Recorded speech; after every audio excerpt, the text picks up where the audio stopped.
Aku memberinya takhta, tapi dia malah memberiku racun. Saat aku mempertaruhkan segalanya untuk cintanya, suamiku justru memalsukan tanda tanganku demi membangun istana untuk istri sirinya. Semua atas restu ibu mertuaku sendiri. Aku melihat mereka tertawa di atas keringatku, mengira aku hanyalah sapi perahan yang bodoh. Namun, mereka lupa satu hal. Akulah yang memegang kunci brankas dan kuasa di gedung ini. Detik ini juga, kublokir semua kartu mereka. Kusita setiap kemewahan, dan kupaksa mereka merayap di lumpur kemiskinan. Saksikan bagaimana seorang istri yang tulus berubah menjadi badai yang paling mematikan. Halo semuanya, senang bertemu lagi. Sebelum lanjut, alangkah baiknya mari tulis dari daerah mana saja teman-teman yang menonton kisah ini. Jangan lupa like dan subscribe channel ini agar tidak ketinggalan kisah seru lainnya. Pagi itu, Jakarta seolah enggan terbangun. Langit di atas gedung pencakar langit, Adiatma Tower, tertutup selimut abu-abu yang pekat. Udara lembab sisa hujan semalam merayap masuk melalui celah-celah ventilasi, membawa aroma tanah basah yang dingin. Di dalam penthouse mewahnya, Elena berdiri di depan jendela kaca besar, menatap rintik hujan yang mulai membasahi kaca. Namun, di wajahnya tidak ada kemuraman. Sebaliknya, ada binar kebahagiaan yang tulus. Hari ini adalah ulang tahun pernikahan mereka yang kelima. Sebuah tonggak sejarah yang bagi Elena adalah bukti bahwa cinta bisa menaklukkan segalanya, termasuk perbedaan status sosial. Elena bukan sekadar istri. Ia adalah CEO dari imperium bisnis keluarganya. Namun, di dalam rumah ini, ia melepaskan jubah kekuasaannya. Dengan gerakan anggun, ia melangkah ke dapur. Alih-alih memanggil asisten rumah tangga, ia memilih untuk menyeduh sendiri kopi kegemaran suaminya, Adrian. Bau aromatik biji kopi Arabica panggang menyeruak, mengisi ruangan dengan kehangatan yang kontras dengan cuaca di luar. Ia menuangkannya ke dalam cangkir porselen putih, memastikan suhunya tepat, persis seperti yang disukai Adrian setiap pagi. 5 tahun, dan rasanya baru kemarin aku mengenalkannya pada ayah, bisik Elena pada dirinya sendiri. Senyumnya mengembang mengingat bagaimana ia memperjuangkan Adrian, seorang pria dari latar belakang sederhana, untuk masuk ke dalam lingkaran keluarganya yang kaku. Bagi Elena, Adrian adalah tempatnya berlabuh dari penatnya dunia korporasi. Tak lama, langkah kaki terdengar menuruni tangga. Adrian muncul dengan setelan jas abu-abu yang tampak sangat pas di tubuh tegapnya, jas yang dibelikan Elena bulan lalu di Paris. Di belakangnya, Ibu Dahlia, mertua Elena, mengekor dengan wajah yang ditekuk, seolah udara pagi itu menyinggung perasaannya. "Pagi, Mas. Selamat ulang tahun pernikahan," ucap Elena lembut sembari menyodorkan cangkir kopi itu. Ia juga memberikan sebuah kotak beludru kecil. "Ini untukmu. Aku ingin kamu memakainya saat rapat direksi nanti." Di dalam kotak itu melingkar sebuah jam tangan Patek Philippe edisi terbatas. Adrian membukanya, namun tak ada binar di matanya. Ia hanya berdehem pelan, "Terima kasih, El. Tapi kamu tahu kan, aku tidak terlalu suka barang mencolok seperti ini. Jangan pamer kekayaanmu terus, El. Kamu membuatku merasa kecil sebagai suami." Hati Elena mencelos sedikit. Ia hanya ingin memberikan yang terbaik, bukan bermaksud merendahkan. Namun, rasa cintanya yang buta segera menyapu bersih kekecewaan itu. "Maaf, Mas. Aku hanya berpikir ini cocok dengan posisimu sebagai direktur sekarang." "Sudahlah, Adrian. Pakai saja. Kalau kamu tidak mau, bisa kamu berikan pada kerabat kita yang lebih membutuhkan," sahut Ibu Dahlia ketus sambil duduk di meja makan tanpa memandang Elena. "Oh ya, Elena. Ibu mau bicara. Lutut ibu sakit lagi belakangan ini. Ibu butuh periksa ke Singapura, tapi tabungan ibu habis untuk sumbangan pembangunan masjid di desa kemarin." Elena menoleh dengan rasa khawatir yang murni. Ia tidak tahu bahwa itu hanyalah akal-akalan mertuanya. "Tentu, Bu. Aku sudah menandatangani kenaikan tunjangan kesehatan ibu pagi ini. Aku juga sudah meminta asistenku menjadwalkan penerbangan kelas bisnis untuk ibu akhir pekan ini. Ibu jangan memikirkan biaya. Yang penting, ibu sehat. Cuman kelas bisnis, tidak first class," gumam Ibu Dahlia pelan, namun masih terdengar oleh Elena. Lagi-lagi, Elena hanya tersenyum sabar. Ia menganggap sikap ketus mertuanya adalah bagian dari proses adaptasi usia tua. Setelah sarapan yang terasa kaku, Adrian bergegas pergi. Elena, yang masih merasakan sedikit sisa hujan di hatinya, memutuskan untuk tidak langsung ke kantor.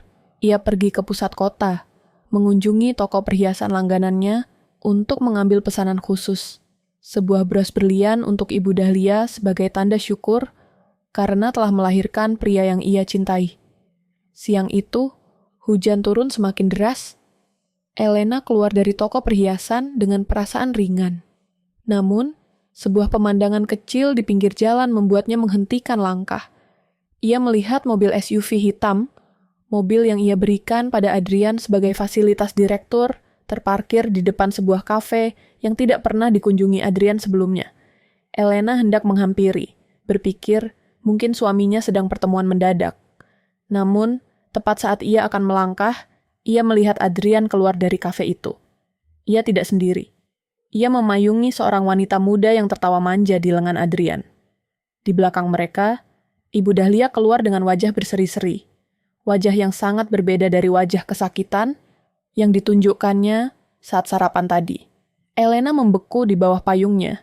Air hujan yang dingin mulai merembes ke sepatunya, namun dingin yang ia rasakan di dadanya jauh lebih mematikan. Ia melihat dengan mata kepala sendiri bagaimana suaminya membukakan pintu mobil dengan penuh kasih bagi wanita itu. Sementara Ibu Dahlia menepuk-nepuk bahu wanita itu seolah ia adalah putri kandungnya sendiri. Di sana, di tengah deru hujan Jakarta yang bising, ketulusan Elena selama 5 tahun terakhir seolah luruh bersama air yang mengalir ke selokan. Benih pengkhianatan itu telah tumbuh subur di belakang punggungnya, tepat di saat ia masih menggenggam erat cangkir kopi hangat dan cinta yang tak bersyarat. Elena menarik napas panjang. Udara yang masuk terasa seperti belati di paru-parunya. Ia tidak berteriak. Ia hanya mematung, merekam setiap detil pengkhianatan itu dalam ingatannya. Sementara guntur menggelegar di kejauhan, menandai akhir dari masa kesabarannya. Setelah menyaksikan pemandangan di depan kafe itu, Elena tidak lantas melabrak. Ia adalah seorang CEO yang terbiasa mengelola krisis dengan kepala dingin. Ia masuk ke dalam mobilnya, mencengkeram kemudi, hingga buku-buku jarinya memutih. "Tenang, Elena. Jangan hancurkan dirimu karena emosi sesaat," bisiknya pada bayangannya di spion. Namun, ketenangan itu justru menjadi bahan bakar bagi rasa sakit yang mulai mengkristal di dadanya. Malam harinya, Elena sengaja pulang lebih awal. Ia menyiapkan makan malam istimewa. Lilin aromatik beraroma kayu cendana menyala di sudut ruangan, mencoba mengusir hawa dingin yang dibawa hujan yang tak kunjung reda. Namun, suasana hangat yang ia ciptakan justru menjadi panggung bagi kekejaman-kekejaman kecil yang selama ini ia abaikan. Pukul 8 malam, pintu depan terbuka. Adrian masuk dengan wajah yang tampak letih, sebuah akting yang kini terlihat sangat transparan di mata Elena. Di belakangnya, Ibu Dahlia menjinjing beberapa tas belanja bermerek. "Oh, kamu sudah pulang, El." Tumben tidak lembur, sapa Adrian datar tanpa menatap matanya. Ia melempar tas kerjanya ke sofa, sebuah tindakan yang sebelumnya dianggap Elena sebagai bentuk kenyamanan.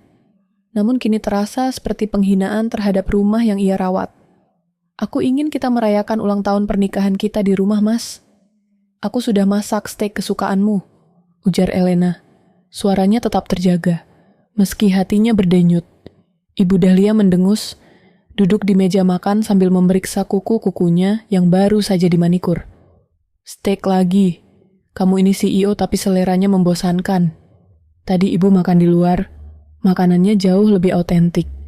Masakan rumah ini rasanya hambar, seperti orangnya." Kalimat itu tajam, namun Elena hanya menarik napas panjang. "Ibu tadi makan di mana? Bukannya ibu bilang lutut ibu sakit dan mau istirahat?" Ibu Dahlia sempat tersedak ludahnya sendiri, namun dengan cepat ia memutar balik situasi. Justru karena sakit, ibu dipaksa Adrian keluar mencari udara segar. "Kamu itu mana tahu? Kamu sibuk di kantor, sibuk perintah-perintah orang.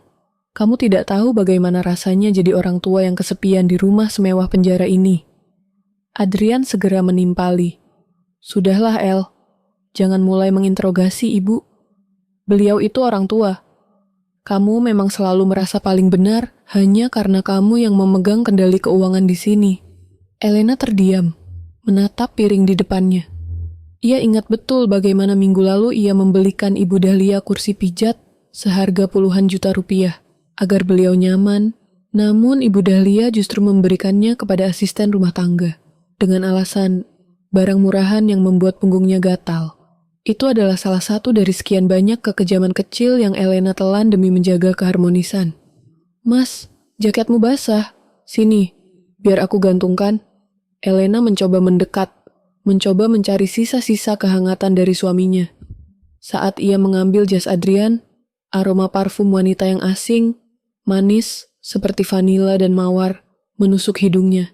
Itu bukan parfumnya. Di saku jas itu, Elena merasakan sesuatu yang keras. Ia merogohnya dan menemukan sebuah struk pembelian tas desainer seharga 50 juta rupiah dari butik yang ia lihat tadi siang. "Struk apa ini, Mas?" "Tas?" tanya Elena, menunjukkan kertas kecil itu. Adrian merebut struk itu dengan kasar. Wajahnya memerah karena tertangkap basah. Namun ia memilih menyerang balik sebagai pertahanan. Itu rencana kejutan untukmu. Tapi lihatlah, kamu selalu merusak segalanya dengan sikap posesifmu. Aku baru saja ingin membelinya. Tapi melihat sikapmu yang seperti detektif begini, seleraku hilang. Puas kamu? Kejutan. Tapi ini dibeli tadi siang, Mas. Kenapa tasnya tidak ada bersamamu? Aku meninggalkannya di toko untuk digrafir namamu. Kamu ini kenapa sih? Selalu curiga. Apa menurutmu aku ini tidak mampu membelikanmu sesuatu tanpa uangmu? Bentak Adrian. Ia tahu betul bahwa kartu kredit yang ia gunakan adalah kartu tambahan atas nama Elena. Namun egonya tetap menjulang tinggi.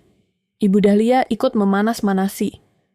Itulah susahnya kalau punya istri yang merasa jadi bos. Suami mau kasih hadiah malah dicurigai. Kasihan kamu, Adrian. Punya istri kaya tapi hatinya sempit. Elena merasa dunia di sekelilingnya mulai berputar. Ia ingat bagaimana ia selalu memuji Adrian di depan relasi bisnisnya. Mengatakan bahwa Adrian adalah otak di balik kesuksesan operasional perusahaan demi menjaga harga diri suaminya. Ia ingat bagaimana ia selalu membela Ibu Dahlia saat ayah Elena mengkritik tata krama mertuanya yang buruk. Semua ketulusan itu dibalas dengan gaslighting yang rapi. Malam itu, Adrian tidak tidur di kamar mereka. Ia memilih tidur di ruang kerja dengan alasan perlu ketenangan dari kecurigaan Elena. Sementara itu, Elena masuk ke ruang cuci baju, tempat ia menemukan jas Adrian yang tadi ia ambil. Saat ia membalikan jas itu, sebuah foto kecil jatuh dari saku rahasia di dalam furing. Foto itu menunjukkan Adrian, Ibu Dahlia, dan wanita muda itu sedang tertawa di sebuah taman bunga. Di balik foto itu tertulis, "Keluarga kecil yang bahagia. Semoga segera menjadi nyata." Elena meremas foto itu. Air matanya tidak lagi jatuh. Rasa cemas dan sakit hati yang menumpuk selama bertahun-tahun kini berubah menjadi api dingin yang membeku. Ia menatap pantulan dirinya di jendela ruang cuci yang gelap. "Kalian ingin keluarga yang bahagia?" bisiknya dengan suara yang bergetar namun penuh tekad. "Aku akan pastikan kalian mendapatkan kebahagiaan yang tidak akan pernah kalian lupakan." Besok adalah hari Senin, hari di mana Elena tidak lagi menjadi istri yang sabar, melainkan menjadi CEO yang akan memangkas semua parasit di hidupnya. Ia berjalan menuju ruang kerjanya, menyalakan laptop, dan mulai membedah aliran dana perusahaan yang dikelola Adrian. Badai yang sebenarnya baru saja dimulai. Dini hari pukul 3, suasana penthouse itu sunyi mencekam. Hanya menyisakan suara detik jam dinding yang terdengar seperti ketukan palu hakim. Elena masih duduk di lantai ruang cuci, dikelilingi tumpukan pakaian yang belum sempat diselesaikan oleh asisten rumah tangganya. Di tangannya, foto keluarga bahagia itu sudah lecek karena remasan. Penonton akan melihat sisi Elena yang paling rapuh di sini. Ia bukan lagi CEO tangguh dengan setelan blazer mahal, melainkan seorang wanita yang hancur, mengenakan piyama sutra yang terasa dingin di kulitnya. Ia mulai teringat masa-masa awal mereka menikah. Dulu, Elena pernah menolak lamaran seorang putra konglomerat demi Adrian. Ia rela bertengkar hebat dengan ayahnya, mendiang pendiri Adiatma Group, hanya untuk membuktikan bahwa Adrian adalah pria tulus yang mencintainya apa adanya, bukan karena saham atau takhta. Ayah benar, bisik Elena lirih, suaranya pecah di tengah kegelapan. Aku terlalu percaya pada dongeng yang kubuat sendiri. Rasa simpati, penonton akan semakin dalam saat melihat apa yang dilakukan Elena selanjutnya. Ia berdiri dengan kaki gemetar, berjalan ke dapur untuk mengambil segelas air. Di atas meja makan, steak yang ia masak dengan penuh kasih sayang sudah dingin dan mengeras. Lemaknya memutih. Pemandangan yang sangat mewakili cintanya yang kini mati rasa. Ia melihat sisa makanan Ibu Dahlia yang berserakan di meja. Piring kotor yang ditinggalkan begitu saja. Seolah Elena adalah pelayan, bukan menantu, apalagi pemilik rumah. Kejamnya, saat Elena hendak kembali ke kamar, ia melewati kamar tamu tempat Ibu Dahlia menginap. Pintu yang sedikit terbuka itu membocorkan suara tawa kecil. Elena mengintip. Di dalam, Ibu Dahlia sedang melakukan panggilan video. Iya, Siska sayang. Sabar ya. Adrian bilang sebentar lagi perempuan kaku itu akan menyerahkan posisi wakil CEO padanya. Kalau itu sudah terjadi, kita tidak perlu sembunyi-sembunyi lagi. Ibu sudah tidak tahan melihat wajahnya yang sok suci itu tiap hari. Oh, tas tadi siang bagus sekali di kamu, Nak. Cocok, daripada dipakai Elena, dia itu seperti robot, tidak ada manis-manisnya. Elena menutup mulutnya dengan tangan agar isakannya tidak terdengar. Setiap kata yang keluar dari mulut mertuanya seperti siraman air raksa pada luka yang terbuka. Ia menyadari bahwa selama ini, setiap senyum manis yang ia berikan, setiap biaya pengobatan yang ia tanggung, dan setiap rasa hormat yang ia tunjukkan, hanyalah bahan tertawaan bagi mereka di belakang layar. Ia kembali ke kamarnya sendiri. Ranjang besar itu terasa sangat luas dan kosong. Ia memeluk guling, mencoba mencari kehangatan, namun yang ia temukan hanyalah aroma parfum vanila milik wanita lain yang menempel di bantal Adrian. Di titik ini, penonton akan merasakan betapa sendirinya Elena di tengah kemewahan yang ia bangun. Ia memberikan segalanya, harta, kedudukan, bahkan kehormatan keluarganya, hanya untuk dikhianati oleh orang-orang yang ia anggap sebagai rumah. Pagi mulai menyingsing dengan warna kelabu. Elena tidak tidur sedetik pun. Ia bangkit, berdiri di depan cermin, dan menatap matanya yang sembab, namun kini berkilat tajam. Ia mulai memoles wajahnya dengan riasan tipis, menyembunyikan jejak kesedihan dengan lipstik merah yang berani. Kalian menganggap ketulusanku sebagai kebodohan, gumamnya sambil membetulkan kerah kemejanya yang kaku. Maka, aku akan menunjukkan pada kalian betapa mahalnya harga sebuah kebodohan di tangan seorang Elena Adiatma. Simpati itu kini berubah menjadi antisipasi yang mendebarkan. Penonton tidak lagi hanya merasa kasihan, tapi mereka mulai mendukung setiap langkah pembalasan yang akan diambil Elena. Kesabaran Elena sudah mencapai batasnya, dan badai yang ia simpan di dalam dada siap untuk dilepaskan. Pagi itu, Elena tidak lagi menyeduh kopi. Ia berdiri di balkon lantai 2, memperhatikan dari kejauhan saat Adrian bersiap berangkat kantor. Namun, sebuah pemandangan kecil kembali menyulut api di dadanya.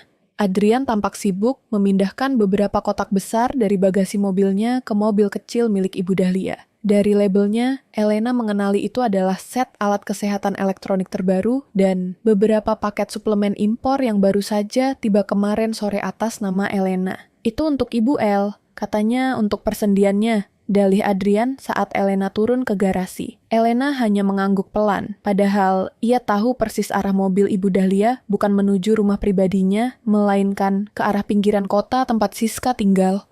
Inilah akumulasi masalah yang mulai meluap. Pencurian-pencurian kecil atas haknya yang dianggap lumrah oleh parasit di hidupnya.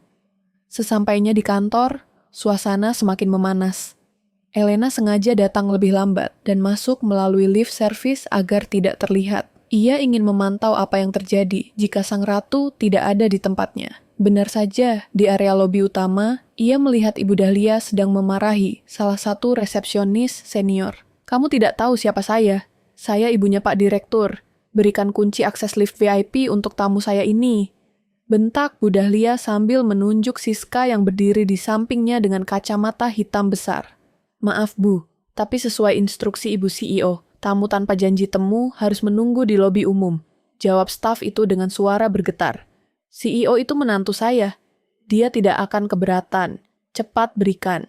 Atau saya pastikan anak saya memecat kamu siang ini juga. Adrian muncul dari arah lift.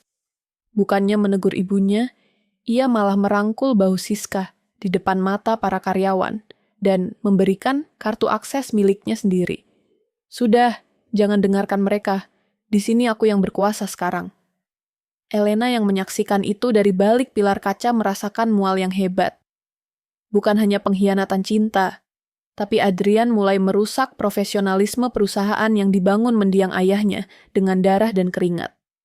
Adrian menggunakan jabatannya untuk memberikan fasilitas kantor, mobil operasional, supir, bahkan anggaran hiburan untuk menjamu Siska dan keluarganya. Puncaknya terjadi saat makan siang. Elena memanggil sekretaris pribadi Adrian, seorang pria muda bernama Rian yang selama ini sangat setia pada Elena. Rian menyerahkan sebuah dokumen audit kecil dengan tangan gemetar. Bu, saya tidak bermaksud lancang, tapi Pak Adrian meminta saya memindahkan dana CSR sebesar 200 juta rupiah ke rekening sebuah yayasan yang ternyata baru dibentuk minggu lalu. Ketuanya adalah Ibu Dahlia dan bendaharanya adalah Nona Siska. Lapor Rian. Elena memejamkan mata. 200 juta. Itu adalah uang yang seharusnya digunakan untuk beasiswa anak-anak karyawan yang kurang mampu. Adrian bukan lagi sekadar berselingkuh. Ia sedang merampok masa depan orang-orang yang bergantung pada perusahaan ini demi memanjakan ego dan selingkuhannya. Akumulasi penghinaan, pencurian aset, hingga perusakan sistem kantor ini menjadi titik jenuh bagi Elena. Ia melihat foto ayahnya di atas meja kerja, seolah sang ayah sedang menatapnya dengan kecewa. Elena menutup dokumen itu dengan bunyi brak yang keras. Rasa sakitnya telah berevolusi menjadi kemarahan yang sistematis. Ia tidak akan hanya menggugat cerai. Ia akan memiskinkan mereka hingga ke akar-akarnya, memastikan bahwa setiap perak yang mereka curi akan dibayar dengan kehancuran harga diri yang tak ternilai. Rian, panggil Elena dengan suara sedingin es. Hubungi pengacara perusahaan dan tim auditor independen. Kita akan mengadakan audit menyeluruh sore ini secara rahasia. Jangan biarkan 1 sen pun terlewat. Matahari siang itu terasa seperti lidah api yang menjilat aspal Jakarta. Suhu udara mencapai 34 derajat Celcius, menciptakan fatamorgana di kejauhan jalan raya yang padat. Elena duduk di kursi belakang mobil taksi daring yang sengaja ia pesan agar tidak dikenali. Kacamata hitam besarnya menyembunyikan mata yang lelah namun waspada. Ia mengikuti mobil SUV hitam milik suaminya yang seharusnya sedang berada di kantor untuk memimpin rapat koordinasi mingguan. Mobil itu berhenti di depan sebuah butik perhiasan mewah di kawasan Jakarta Selatan. Elena turun di kejauhan, berlindung di balik bayangan pepohonan besar di trotoar. Hatinya yang sudah retak kini terasa remuk saat melihat Adrian turun dari mobil, bukan untuk urusan bisnis, melainkan untuk membukakan pintu bagi Siska. Tak lama kemudian, Ibu Dahlia keluar dari pintu sebelah, mengenakan setelan sutra yang dibelikan Elena untuk acara lebaran tahun lalu. Ketiganya melangkah masuk ke butik itu dengan tawa yang lepas, seolah dunia adalah taman bermain milik mereka. Elena mengikuti dengan langkah senyap, masuk ke butik yang sama, namun tetap berada di area belakang pajangan kristal yang menjulang tinggi. Ibu ingin yang ini, Adrian. Bagus kan? Suara melengking Ibu Dahlia memecah kesunyian butik yang eksklusif itu. Ia menunjuk sebuah kalung berlian dengan mata zamrud yang berkilau di bawah lampu sorot plafon. Tentu, Bu. Ambil saja. Untuk Siska, pilihkan cincin yang paling mahal. Kita harus merayakan kebebasan kita sebentar lagi. Jawab Adrian sambil mengecup kening Siska di depan umum. Siska merengek manja. Tapi Mas, apa tidak apa-apa pakai kartu ini terus? Kalau istrimu yang galak itu tahu bagaimana? Adrian tertawa meremehkan. Suara tawanya menggema dingin di telinga Elena. Dia tidak akan tahu. Dia terlalu sibuk mengurusi angka-angka di kantor. Dia pikir dia pinter, padahal dia cuma sapi perahan untuk kita. Lagi pula, aku sudah mengatur agar tagihan ini masuk ke akun biaya representasi perusahaan. Dia yang bayar. kita yang nikmati. Adil kan? Ibu Dahlia menimpali sambil mencoba kalung itu di depan cermin. Benar, Siska sayang. Elena itu hanya punya uang, tapi dia tidak punya cinta. Lihat saja wajahnya, kaku seperti papan cucian. Tidak seperti kamu yang pintar menyenangkan hati pria. Ibu sudah tidak sabar menunggu kamu pindah ke rumah utama setelah kita berhasil mengusir perempuan sombong itu. Elena, yang berdiri hanya berjarak 1 rak pajangan dari mereka, merasa dunianya seakan runtuh seketika. Namun, kejutan yang sebenarnya baru saja dimulai. Ia melihat Adrian mengeluarkan sebuah map kuning dari tasnya dan menyerahkannya kepada seorang pria bersetelan rapi yang tampaknya adalah agen properti yang sudah menunggu di sana. Ini dokumen pengalihan asetnya. Pastikan apartemen di lantai 22 itu atas nama Siska. Dan ini sertifikat rumah peristirahatan di puncak. Aku ingin balik nama menjadi atas nama ibuku. Instruksi Adrian dengan nada otoriter. Elena menutup mulutnya dengan tangan. Sertifikat. Rumah puncak itu adalah rumah peninggalan almarhum ayahnya, tempat Elena menghabiskan masa kecilnya. Adrian telah memalsukan tanda tangannya untuk mengalihkan aset keluarga Adiatma. Inilah penemuan yang paling menghancurkan sekaligus membakar habis sisa-sisa keraguannya. Di luar, cuaca yang tadinya terik tiba-tiba berubah mendung dengan cepat. Awan hitam bergulung, menciptakan suasana yang mencekam. Elena mundur perlahan, keluar dari butik sebelum mereka menyadarinya. Ia berdiri di trotoar saat tetes hujan pertama yang besar mulai jatuh menghantam bumi. Ia tidak peduli jika riasannya luntur atau bajunya basah kuyup. Kalian ingin rumah utama? Kalian ingin aset ayahku? Elena berbisik pada dirinya sendiri. Suaranya kini terdengar seperti desisan ular yang siap mematuk. Kalian tidak akan mendapatkan apa-apa selain debu. Ia merogoh ponselnya, menghubungi nomor seseorang yang selama ini ia simpan untuk keadaan darurat. Halo Pak Kuasa Hukum, jalankan rencana B. Saya ingin semua akses perbankan, aset bergerak, dan operasional kantor atas nama Adrian ditarik detik ini juga. Dan satu lagi, panggil tim pengamanan untuk mengunci rumah puncak. Jangan biarkan siapapun masuk, bahkan tikus sekalipun. Elena berdiri tegak di bawah hujan yang mulai menderu. Simpati yang ia miliki telah menguap bersama udara panas tadi siang. Yang tersisa hanyalah seorang wanita yang siap meruntuhkan seluruh dunia yang coba dicuri oleh suaminya. Hujan badai akhirnya tumpah di atas Jakarta, mengubah langit siang hari menjadi sehitam jelaga. Elena tiba di kantor pusat Adiatma Group dengan pakaian yang setengah basah. Ia sengaja tidak mengganti pakaiannya. Ia ingin merasakan dingin ini sebagai pengingat akan beku hatinya. Ia tidak langsung menuju ruang CEO. Sebaliknya, ia berdiri di lantai mezanin, tersembunyi oleh bayangan balkon yang menghadap langsung ke lobi utama yang megah. Di bawah sana, pemandangan yang tersaji jauh lebih menyakitkan daripada pengkhianatan di butik perhiasan. Adrian berjalan masuk dengan langkah angkuh, membiarkan petugas keamanan membukakan pintu dengan hormat yang berlebihan. Di lengan kirinya ada Siska, yang kini sudah menanggalkan kacamata hitamnya, memamerkan wajah yang dipoles riasan mahal, yang Elena tahu dibayar dengan uang perusahaannya. Di sebelah kanan, Ibu Dahlia berjalan seperti seorang ratu yang baru saja menaklukkan wilayah baru. "Heh, kamu," teriak Ibu Dahlia pada seorang staf resepsionis yang sedang sibuk menerima telepon. "Ambilkan kursi roda atau setidaknya bantu bawakan tas belanjaan calon menantuku ini. Apa kamu tidak lihat dia sedang lelah?" Staf itu tampak bingung dan ketakutan. "Maaf Bu, tapi saya harus menjaga meja depan. Kamu berani membantah?" Adrian menyambar. Suaranya menggelegar di lobi yang biasanya tenang.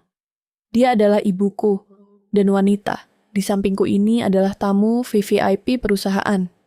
Mulai hari ini, perlakukan dia seperti kamu memperlakukan Elena. Bahkan lebih, karena dia tidak sekaku bosmu itu." Elena mencengkeram pagar pembatas mezanin hingga kuku-kukunya memutih. Di depan matanya, Adrian secara terang-terangan menghancurkan martabatnya sebagai pemimpin di hadapan para karyawannya sendiri. Kekejaman itu berlanjut. Adrian membawa mereka ke area lounge VIP yang hanya boleh dimasuki oleh pemegang saham dan klien besar. Di sana, Siska dengan santainya melemparkan tas belanjaannya ke atas meja marmer Italia yang sangat dirawat oleh Elena. "Mas, aku ingin ruangan yang lebih besar dari ini untuk kantorku nanti," ucap Siska sambil melirik ke arah lift menuju ruangan Elena di lantai atas. "Aku bosan kalau hanya jadi konsultan bayangan. Aku ingin semua orang di gedung ini tahu siapa nyonya yang sebenarnya."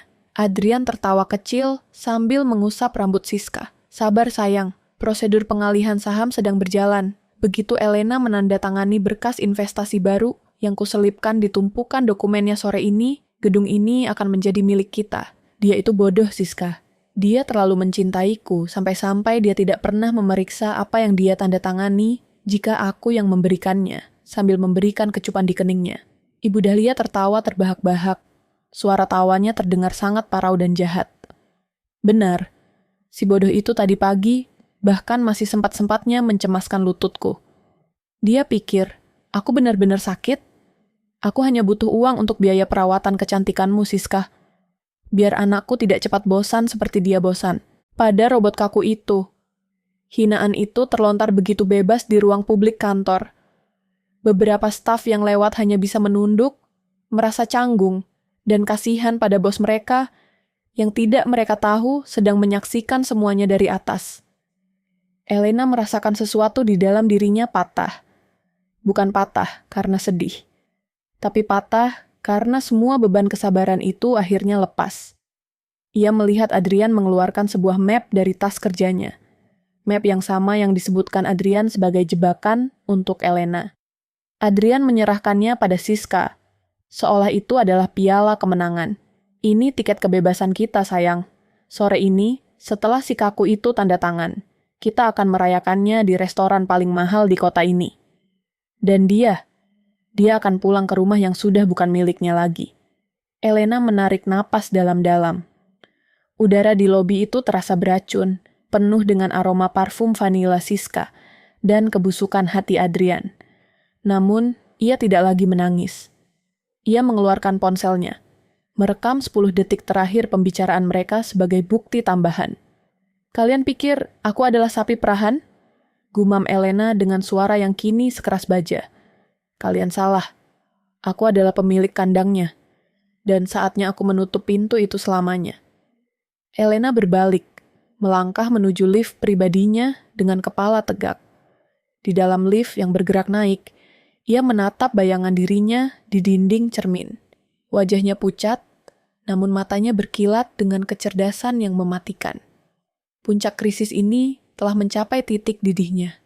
Sekarang, bukan lagi tentang mempertahankan pernikahan, tapi tentang pembersihan total. Lift pribadi itu berdenting pelan saat mencapai lantai teratas, lantai kekuasaan Elena. Begitu pintu terbuka, atmosfer berubah seketika. Jika di bawah sana adalah panggung sandiwara Adrian yang menjijikkan, maka di sini adalah medan perang milik Elena. Ia melangkah keluar dengan pakaian yang masih lembab oleh air hujan, namun langkah kakinya menimbulkan bunyi tak-tak-tak yang tegas di atas lantai granit, seolah setiap langkah adalah dentang lonceng kematian bagi karier suaminya.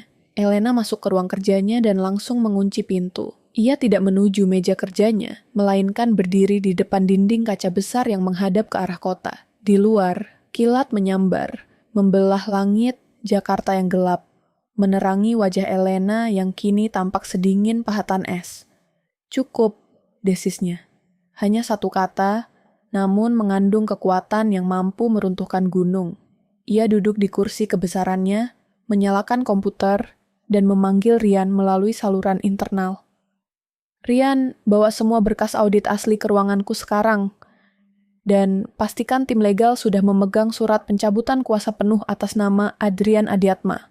Hanya dalam hitungan menit, Rian masuk dengan wajah pucat. Ia meletakkan tumpukan map di meja Elena. Di atas tumpukan itu, ada sebuah map kuning. Map jebakan yang tadi ia lihat di lobi. Adrian baru saja mengirimkannya lewat kurir internal dengan memo manis. "Sayang, ini dokumen investasi untuk ekspansi pabrik kita di Jawa Barat. Tolong tanda tangani agar kita bisa merayakannya malam ini. Love, A." Elena membuka map itu dengan ujung jari yang gemetar karena amarah yang tertahan. Benar saja, di balik lembaran prospektus palsu itu, terselip surat pernyataan pengalihan aset pribadi Elena, termasuk saham mayoritas dan rumah warisan ayahnya ke sebuah perusahaan cangkang atas nama Adrian. Dia benar-benar ingin menghabisiku sampai ke tulang, gumam Elena. Inilah momen the snap, titik di mana kesabaran Elena meledak menjadi kecerdasan yang mematikan. Ia tidak merobek dokumen itu. Sebaliknya, ia tersenyum sinis. Ia mengambil ballpoint emasnya, namun alih-alih menandatangani dokumen asli, ia mengeluarkan dokumen lain yang sudah disiapkan oleh pengacaranya sejak 1 jam lalu. Dokumen itu memiliki kop surat yang identik, namun isinya adalah jebakan balik.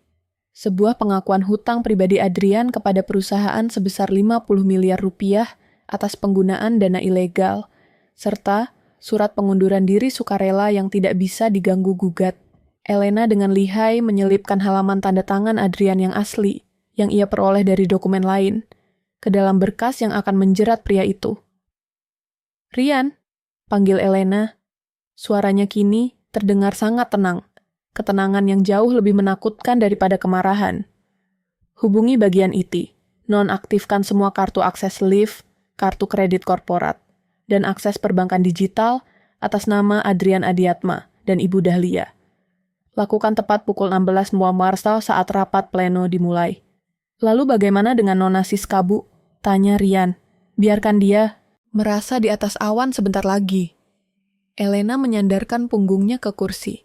"Aku ingin dia ada di sana, di ruang rapat, saat aku meruntuhkan istana pasir yang mereka bangun di atas kepalaku." Elena kemudian mengambil ponselnya. Ia melihat grup WhatsApp keluarga yang berisi dia, Adrian, dan Ibu Dahlia. Ia mengetik pesan terakhir di sana. "Aku sudah menerima berkasnya, Mas. Terima kasih atas kejutannya. Aku juga punya kejutan yang tak terlupakan untuk kalian di ruang rapat pleno sore ini. Datanglah tepat waktu." Setelah mengirim pesan itu, Elena mematikan ponselnya. Ia berdiri, berjalan ke arah cermin besar di ruangannya. Ia menghapus sisa maskara yang luntur akibat hujan tadi, memulas kembali bibirnya dengan warna merah darah yang tajam, dan merapikan blazernya. Matanya tidak lagi menunjukkan kesedihan. Tidak ada lagi ruang untuk simpati. "Kalian bilang aku robot?" Elena berbicara pada bayangannya sendiri. "Kalau begitu, mari kita lihat bagaimana robot ini memprogram kehancuran kalian." Suasana di lantai itu mendadak hening. Di luar, hujan mulai mereda. Namun bagi Adrian dan ibunya, badai yang sesungguhnya baru saja terkunci di dalam ruang rapat pleno yang megah. Elena melangkah keluar ruangan, siap untuk melakukan eksekusi publik yang akan menjadi legenda di perusahaan itu. Koridor menuju ruang rapat pleno terasa seperti lorong waktu yang membeku. Lampu-lampu kristal di langit-langit memantulkan cahaya yang tajam pada lantai marmer yang baru saja dipoles. Elena berjalan dengan ritme yang konstan, tidak terburu-buru, namun setiap ketukan hak sepatunya terdengar seperti detak jam yang menghitung mundur kehancuran seseorang. Di tangannya, ia memegang sebuah tablet digital dan satu map kulit hitam yang tampak biasa saja. Namun di dalamnya tersimpan bom yang siap meluluhlantakan hidup Adrian.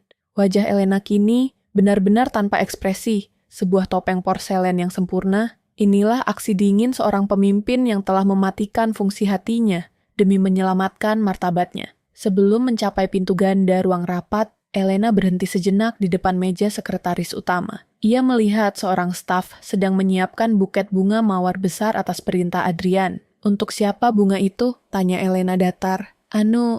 "Bupo, Pak Adrian bilang untuk merayakan kesuksesan hari ini. Katanya untuk nyonya besar yang baru," jawab staf itu sambil menunduk, takut menatap mata Elena yang berkilat dingin. Elena tidak marah. Ia justru mengulurkan tangan, mencabut satu tangkai mawar merah yang paling indah, lalu mematahkan durinya dengan ibu jari tanpa berkedip.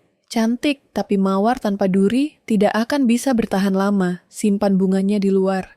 Jangan biarkan sampah masuk ke dalam ruang rapatku. Ia kemudian mengeluarkan ponsel cadangan dan mengirimkan sinyal kepada tim audit dan 2 petugas keamanan internal yang sudah menunggu di pintu darurat. "Tutup semua jalur keluar. Jangan ada yang meninggalkan ruangan sampai saya selesai bicara."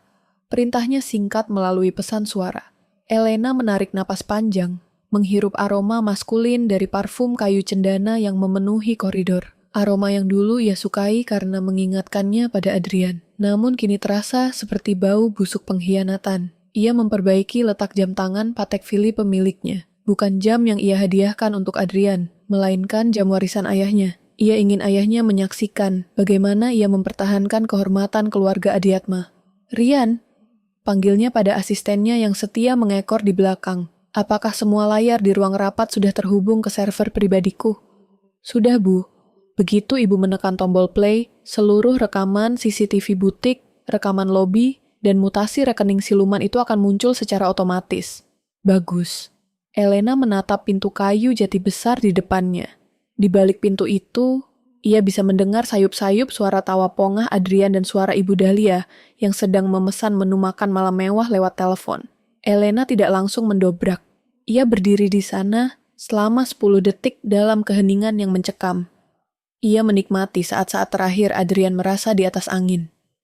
Baginya, pembalasan dendam yang paling manis bukanlah yang dilakukan dengan amarah yang meledak-ledak, melainkan yang dilakukan dengan ketenangan yang sistematis. Dengan satu gerakan tangan yang anggun namun tegas, Elena mendorong pintu ganda itu. Suara tawa di dalam ruangan mendadak berhenti. Semua mata tertuju padanya. Elena tidak menatap Adrian, tidak juga menatap Siska yang duduk dengan lancang di kursi Dewan Komisaris. Ia berjalan langsung menuju kursi pusat di ujung meja oval. "Selamat sore semuanya," sapa Elena. Suaranya terdengar jernih, namun sedingin air es di musim salju. "Maaf membuat kalian menunggu. Mari kita mulai perayaan yang kalian nantikan ini." Ruang rapat pleno itu seketika menjadi kedap suara. Adrian berdiri dengan senyum kemenangan yang masih tersisa di wajahnya. Sementara Siska dengan angkuh menyilangkan kaki, memamerkan sepatu hak tinggi barunya yang berkilau. Ibu Dahlia duduk di barisan depan tamu undangan, tampak sibuk mengagumi bros berlian yang ia ambil dari laci meja rias Elena pagi tadi. "El, kamu terlambat, tapi tidak apa-apa," ujar Adrian sambil melangkah maju, hendak mengambil map hitam di tangan Elena. "Mana dokumennya?" Para pemegang saham sudah tidak sabar melihat investasi besar yang kita bicarakan tadi. Elena tidak menyerahkan map itu.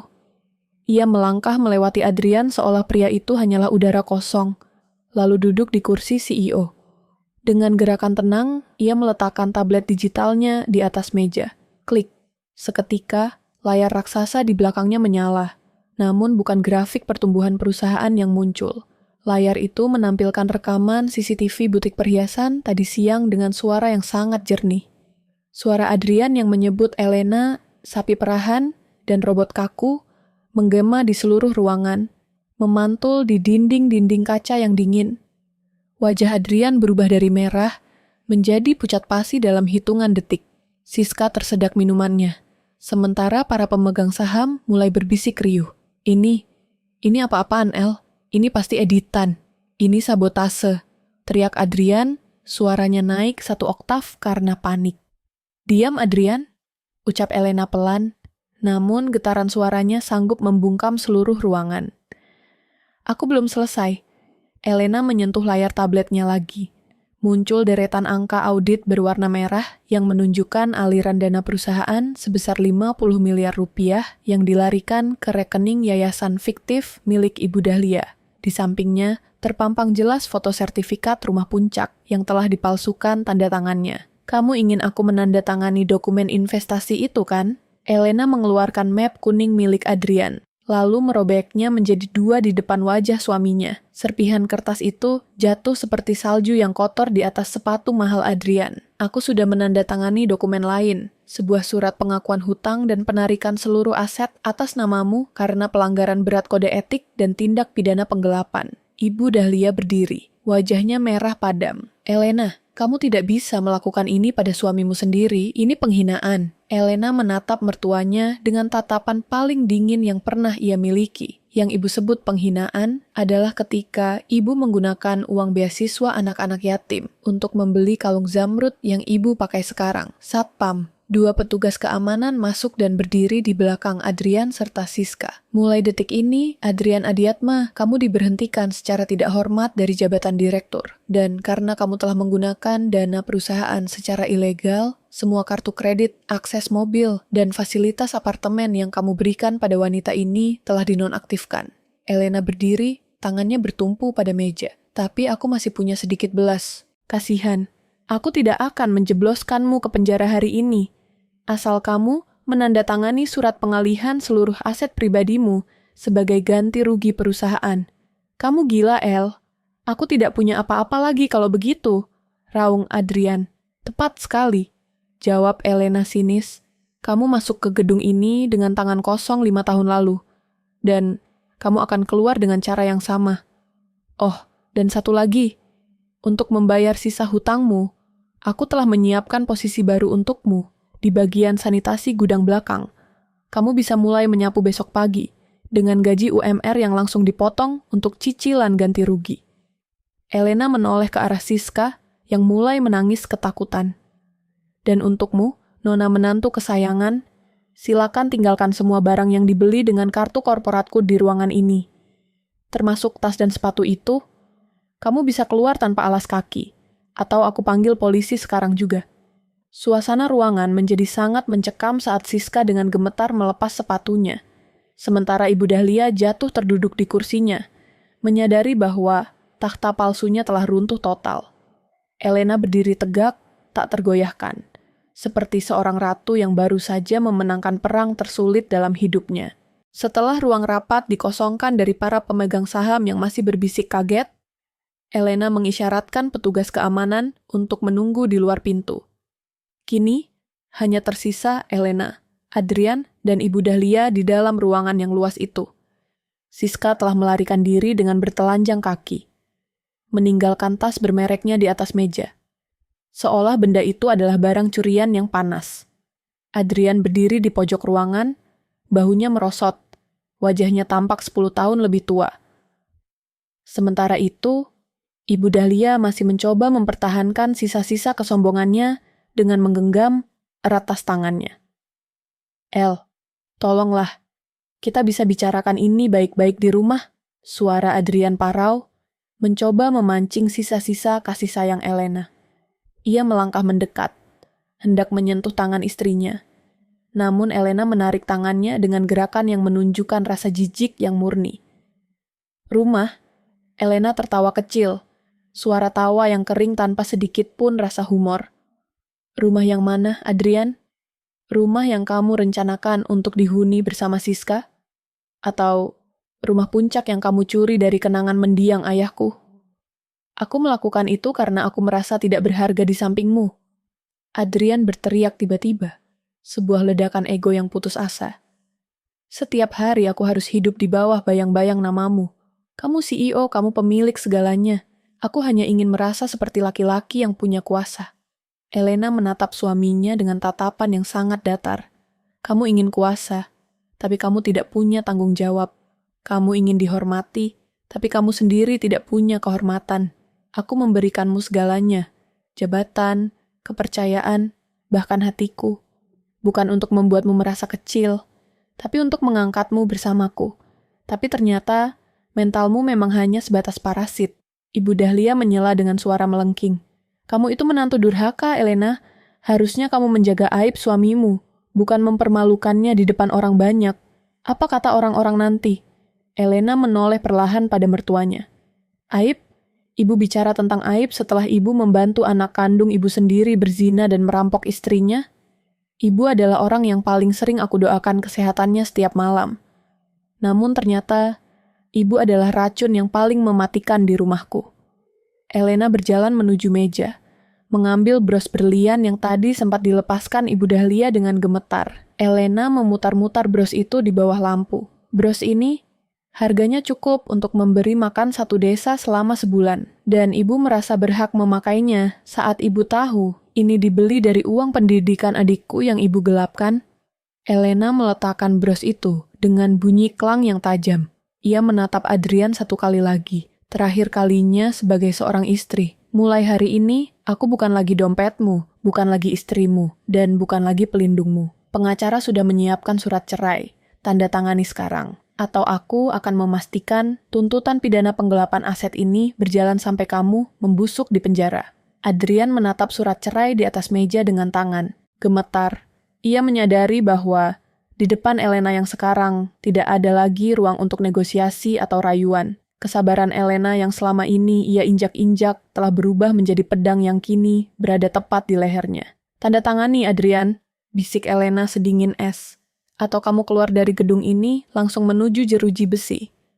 Dengan sisa-sisa harga diri yang hancur, Adrian meraih ballpoint itu. Setiap goresan tintanya adalah tanda berakhirnya hidup mewahnya. Kembalinya ia ke titik nol sebagai pria yang tidak memiliki apa-apa selain rasa malu yang akan ia bawa seumur hidup.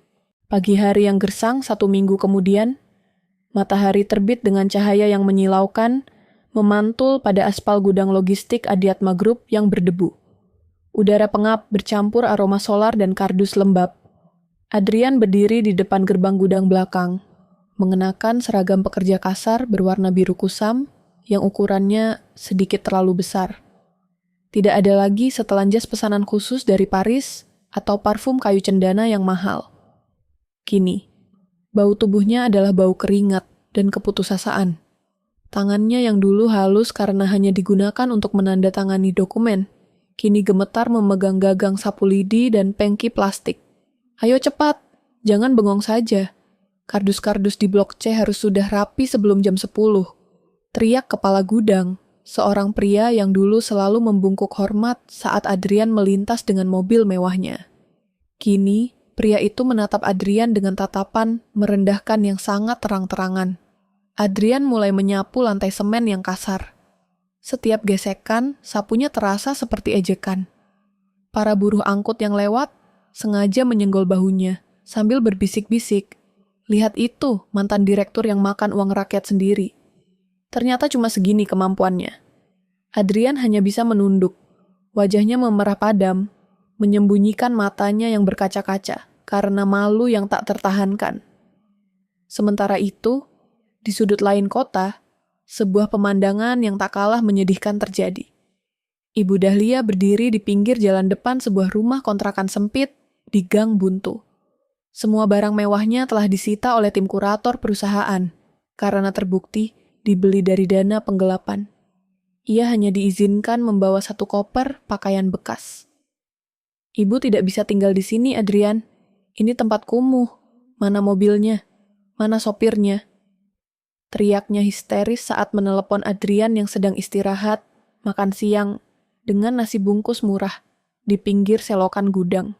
"Mobil sudah ditarik, Bu. Apartemen Siska juga sudah disita," balas Adrian dengan nada putus asa. "Siska sudah pergi dengan pria lain yang lebih kaya. Begitu tahu aku jatuh miskin. Ibu harus terima kenyataan. Kita harus hidup dari gaji staf gudangku sekarang." Ibu Dahlia jatuh terduduk di atas kopernya yang kusam. Kalung zamrudnya sudah berganti dengan kalung imitasi yang mulai menghitam terkena keringat. Ia melihat orang-orang di gang itu menatapnya dengan curiga. Tidak ada lagi yang memanggilnya Nyonya Besar. Ia kini hanyalah seorang wanita tua yang kehilangan segalanya karena keserakahan yang ia pupuk sendiri. Puncak dari karma itu terjadi saat jam pulang kantor. Sebuah mobil sedan mewah berwarna hitam mengkilap melintas pelan di depan gudang. Kaca jendela belakang terbuka sedikit. Di sana, Elena duduk dengan anggun, mengenakan kacamata hitam, tampak sedang membaca laporan keuangan di tabletnya. Adrian membeku, mematung dengan sapu di tangannya. Ia berharap Elena menoleh, menatapnya dengan rasa kasihan, atau bahkan memaki agar ia merasa masih dianggap. Namun, Elena sama sekali tidak menoleh. Baginya, Adrian kini hanyalah bagian dari dekorasi gudang yang tidak penting. Elena telah benar-benar menghapus Adrian dari hidupnya, sebuah pengabaian yang jauh lebih menyakitkan daripada kemarahan manapun. Mobil itu melaju pergi, meninggalkan kepulan debu yang menyelimuti tubuh Adrian. Ia terbatuk, menghirup debu dari jalanan yang dulu ia anggap remeh. Karma ini tidak datang dalam bentuk penjara jeruji besi, melainkan dalam bentuk kehidupan yang terus berjalan tanpa dirinya, sementara ia terjebak dalam kehinaan yang ia ciptakan sendiri. Sore hari di sebuah pemukiman padat penduduk. Langit berwarna oranye kusam, tertutup oleh kabel-kabel listrik yang semrawut. Udara pengap, dipenuhi aroma jemuran basah dan asap pembakaran sampah dari selokan yang mampet. Ibu Dahlia duduk di atas kursi plastik yang salah satu kakinya sudah retak, di depan sebuah kamar kontrakan berukuran 3x4 meter. Tidak ada lagi lantai marmer dingin yang mengkilap. Yang ada hanyalah semen kasar yang mulai berlumut. Di lehernya tidak ada lagi kilau kalung zamrud atau berlian. Sebagai gantinya, ia hanya mengenakan daster batik usang yang warnanya sudah pudar karena terlalu sering dicuci dengan sabun murah. Panas sekali. Kenapa kipas angin ini bunyinya seperti mesin giling? Keluhnya sambil mengibas-ngibaskan potongan kardus ke wajahnya, yang kini tampak kusam dan dipenuhi keriput penuaan dini. Seminggu yang lalu, tim Sita dari perusahaan Elena datang tanpa ampun. Mereka mengambil semuanya, tas-tas desainer, koleksi perhiasan, bahkan guci-guci kristal yang dulu sangat dibanggakan Ibu Dahlia kepada teman-teman sosialitanya. Kini, ia harus menerima kenyataan bahwa investasi yang ia banggakan, yaitu membantu anaknya berkhianat demi harta, telah berubah menjadi kemiskinan yang mencekik. Tiba-tiba, suara notifikasi pesan masuk dari ponselnya yang sudah retak layarnya berbunyi. Itu adalah pesan dari salah satu teman arisannya dulu. Ibu Dahlia membukanya dengan harapan masih ada yang peduli. Namun, isi pesan itu justru menjadi tamparan keras. Jeng Dahlia, tadi saya lihat di berita bisnis, Elena baru saja mendonasikan 10 miliar atas nama almarhum ayahnya. Wah, hebat ya mantu Jeng. Oh ya, omong-omong, uang arisan bulan lalu yang Jeng pakai belum dikembalikan ya. Karena Jeng sudah tidak punya aset, kami sepakat untuk melaporkan ini ke polisi jika tidak dibayar besok. Ponsel itu hampir jatuh dari genggamannya. Tubuh Ibu Dahlia gemetar. Ia tidak punya uang sepeser pun. Seluruh rekeningnya telah diblokir secara permanen oleh Elena, karena terbukti berisi uang hasil penggelapan dana CSR. Bahkan, sisa uang tunai yang ia simpan di bawah kasur telah habis digunakan Adrian untuk membayar denda administratif agar tidak langsung masuk sel. Ia melihat ke arah jalan setapak di depan kontrakannya. Di sana, ia melihat Siska, wanita yang dulu ia sanjung sebagai menantu idaman, sedang turun dari sebuah mobil mewah bersama seorang pria paruh-baya lainnya. Siska melewati gang itu untuk menuju butik di seberang jalan. Siska, Siska sayang, teriak Ibu Dahlia sambil berlari mengejar dengan nafas tersenggal. Siska menoleh, membetulkan letak kacamata hitamnya, dan menatap Ibu Dahlia dari atas ke bawah dengan tatapan penuh kejijikan. Siapa ya? Maaf, saya tidak kenal pengemis. Ini Ibu Siska, ibunya Adrian. Kamu lupa, dulu ibu yang membantumu mendapatkan apartemen. Siska tertawa sinis. Suara tawa yang dulu terdengar manja kini terdengar seperti belati. Oh, ibunya staf gudang itu? Maaf ya. Saya tidak punya waktu untuk urusan massa. Lalu yang miskin, jangan dekati saya, bau keringat Anda mengganggu parfum saya. Siska melenggang pergi tanpa menoleh lagi, meninggalkan Ibu Dahlia yang terpaku di tengah debu jalanan. Karma itu terasa sangat nyata. Ibu Dahlia menyadari bahwa cinta yang ia bangun di atas pengkhianatan hanyalah fata morgana. Orang-orang yang dulu memujanya karena uang Elena, kini membuangnya seperti sampah. Malam itu, saat Adrian pulang dengan tubuh penuh keringat dan bau oli dari gudang, Ibu Dahlia hanya bisa menangis sambil menyuguhkan mie instan di atas meja kayu yang goyang.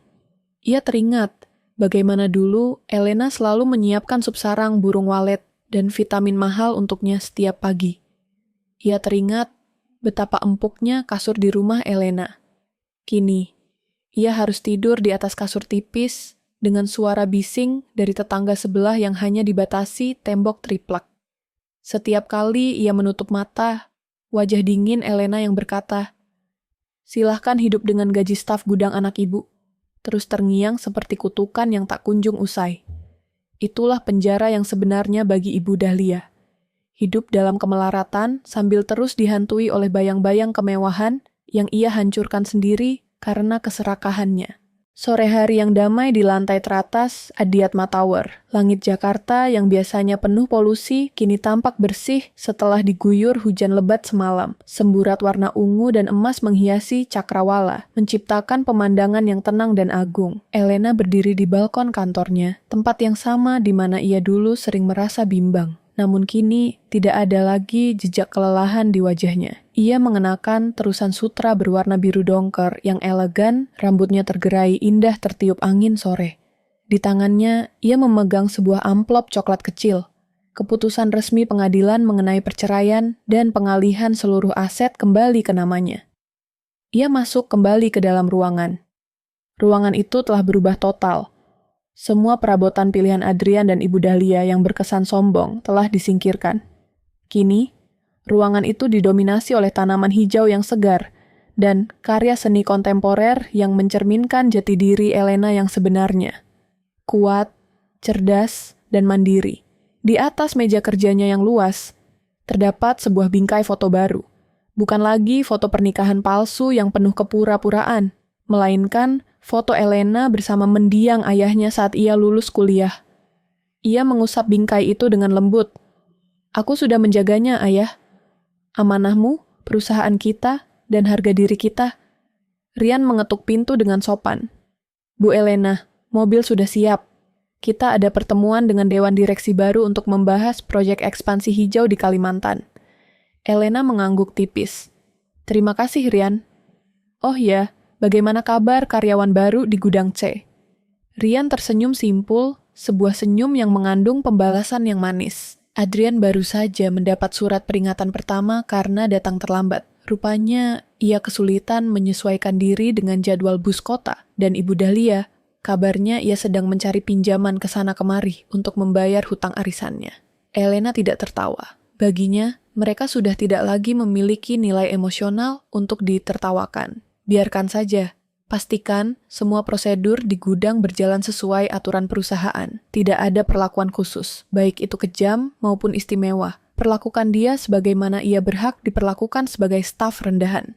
Elena berjalan menuju lift pribadinya. Saat pintu lift terbuka, ia melihat pantulan dirinya di cermin. Ia melihat seorang wanita yang telah melalui badai dan keluar sebagai pemenang. Ia tidak hanya menyelamatkan hartanya, tapi ia telah menyelamatkan jiwanya dari penindasan emosional yang selama ini ia anggap sebagai pengabdian istri. Turun ke lobi, Elena berjalan dengan langkah yang penuh otoritas. Para karyawan membungkuk hormat bukan karena takut, tapi karena mereka melihat seorang pemimpin yang mampu menegakkan keadilan bahkan pada orang terdekatnya sekalipun.